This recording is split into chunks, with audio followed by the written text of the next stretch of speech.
Alagbala, ifá ayé kan ò ní ká mímọ́. Alagbala. Bamitale! Yes. So crazy. No, you're calling this forwarded. Kilo túmọ̀ sí. Number yóò lọ nìyẹn. Kò lọ ní. Àbọ̀ forward number mi síbò mi. Hey! Nínú iṣẹ́ ìrànṣẹ́ ṣé mo jẹ́ gbé ẹni?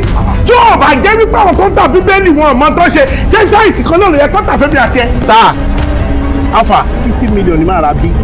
Mo fẹ́ lò fólúwa ni. Àwọn ọmọ tí ò tó mi nínú ministry mi ìfẹ́ kan máa ṣàkọsí. Kúrò tó sọ fún mi níbi kò gbọdọ̀ jáde náà. Kò gbọdọ̀ bí èdè olóògùn sọ. Wọ́n ti kọjú ìbọn ẹ tó kọjú ẹ̀ sí mi lórí báyìí. Èmi ò bá sọ fún ọ wípé ẹ̀yìn. Kò tiẹ̀ lè ràn yín torí àmì òwúrò tó wà lára yín. Kẹ́ má bàa wá mi kiri o, mo kàn ní kí n sọ fún yín ni. Ọ̀rọ̀ bàdá mi dábẹ́rẹ́ ni mo lọ. Bamitale!